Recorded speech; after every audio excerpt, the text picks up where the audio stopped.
Bienvenue sur Zoom In. Aujourd'hui, on va un peu s'intéresser aux Kennedy, une famille emblématique du rêve américain, vous savez. Oui, absolument. Mais l'histoire est pleine de zones d'ombre, de jeux, de pouvoirs, d'alliances troubles et de mystères internationaux. C'est une histoire assez captivante, je trouve. Ah oui, c'est une saga vraiment digne d'un roman noir, Ouais. avec des ambitions démesurées, des secrets bien gardés et des tragédies. On commence avec le patriarche Joseph Kennedy. Souvent présenté comme un self-made man, un homme parti de rien pour bâtir un empire. Il a fait fortune d'abord dans le cinéma et puis pendant la Prohibition. Mais cette réussite a toujours été entachée de zones d'ombre. Oui, on sait que sa fortune pendant la Prohibition provient en grande partie du trafic d'alcool. Des figures du crime organisé comme Frank Costello affirment même qu'il était un acteur majeur de ce marché noir. Ah oui? Imaginez-vous le père d'un futur président des États-Unis impliqué dans des activités criminelles. C'est assez déroutant quand on y pense. Et puis il y a aussi son rôle d'ambassadeur des États-Unis en Grande-Bretagne pendant la Seconde Guerre mondiale qui est controversé. On l'accuse d'avoir été trop conciliant avec l'Allemagne nazie. Oui, en effet, sa position en faveur de l'apaisement avec Hitler a suscité beaucoup de critiques. On peut se demander s'il a vraiment agi dans l'intérêt de son pays ou si ses intérêts personnels ont pris le dessus. Oui. Il est clair que Joseph Kennedy était un homme prêt à tout pour arriver à ses fins, quitte à franchir certaines lignes rouges. Et cette ambition dévorante, il l'a transmise à ses fils. On raconte qu'il était obsédé par l'idée de voir un Kennedy accéder à la Maison-Blanche. Absolument. Et pour réaliser ce rêve, il n'aurait pas hésité à faire des pactes avec le diable. Ah bon. Littéralement. D'après certaines sources, il aurait conclu un accord avec Sam Giancana, le puissant parrain de la mafia de Chicago, pour assurer la victoire de son fils John lors de la présidentielle de 1960. Attendez, vous êtes en train de me dire que la mafia aurait joué un rôle dans l'élection de JFK. Oui, Giancana aurait mobilisé son réseau pour faire voter en masse pour Kennedy dans des États clés comme l'Illinois. Le journaliste Roscoe a enquêté sur ces allégations de fraude électorale, Oui. mais il n'a jamais réussi à obtenir des preuves irréfutables. Mais si c'est vrai, ça remet sérieusement en question la légitimité de cette élection. Et le plus troublant, c'est que le FBI était au courant de cette collusion présumée entre les Kennedy et la mafia. Exactement. Le FBI, dirigé par J. Edgar Hoover, avait des informations sur cet accord, mais a choisi de ne pas intervenir. Certains pensent que Hoover gardait ces informations sous le coude pour faire pression sur Kennedy une fois élu. Ah oui. On imagine le pouvoir que ça lui aurait donné. C'est une histoire incroyable. On est loin de l'image idéale qu'on se fait des Kennedy.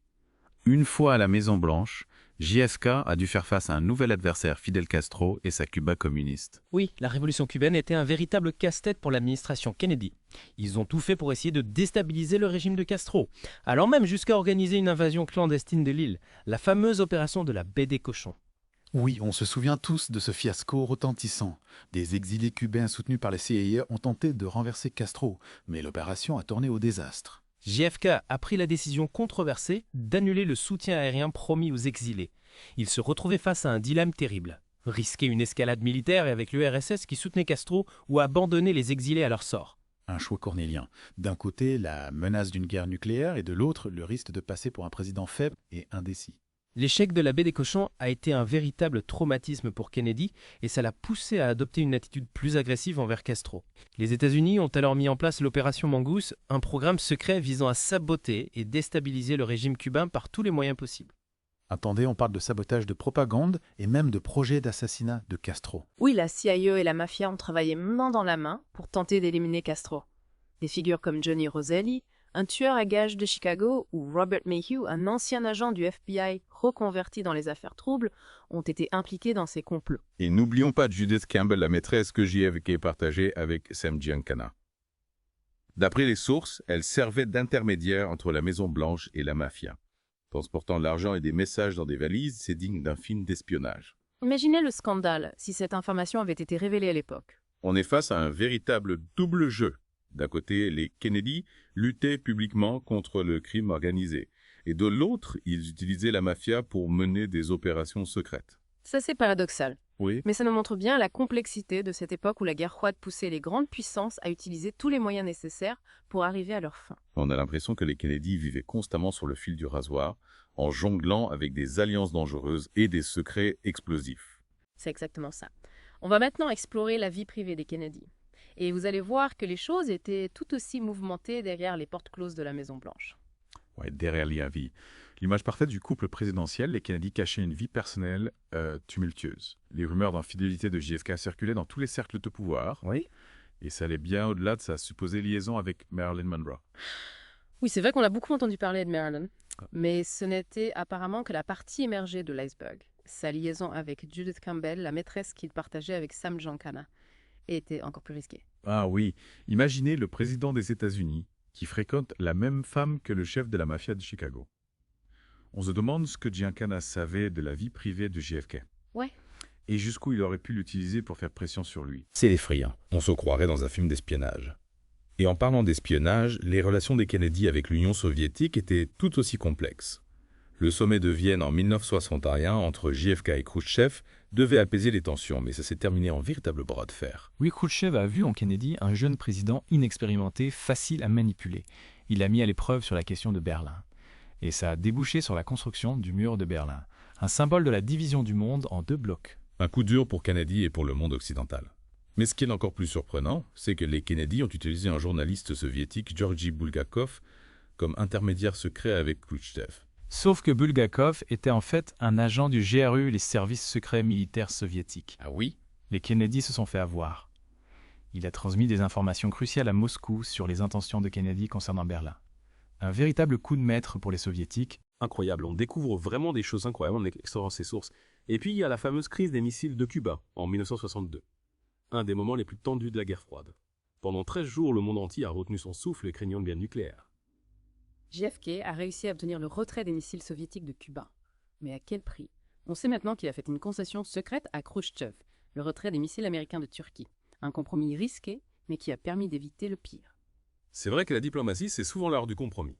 Mais malgré cet accord, les Kennedy n'ont pas abandonné leur plan contre Castro. Ils ont lancé l'opération Mongoose, un programme secret visant à déstabiliser le régime cubain. Imaginez un peu sabotage, infiltration, propagande et même des plans d'invasion à grande échelle. Les Kennedy étaient déterminés à se débarrasser de Castro coûte que coûte. Une obsession qui a peut-être joué un rôle dans le destin tragique de JFK. Son assassinat en 1963 reste l'un des événements les plus mystérieux et les plus controversés du XXe siècle. La commission Warren a conclu que Lee Harvey Oswald avait agi seul, mais beaucoup de gens doutent encore de cette version officielle. Les théories du complot fleurissent et on n'est pas prêt de connaître la vérité sur ce drame. L'assassinat de JFK a traumatisé l'Amérique et a marqué la fin brutale d'une époque. Que retenir de cette plongée dans l'univers des Kennedy? Ils ont incarné le rêve américain, mais leur histoire est aussi une leçon d'humilité. On voit comment l'ambition démesurait la soif du pouvoir et les secrets peuvent avoir des conséquences dramatiques. C'est vrai, l'histoire des Kennedy, c'est aussi une histoire d'excès de passion, de trahison. Et finalement de tragédie.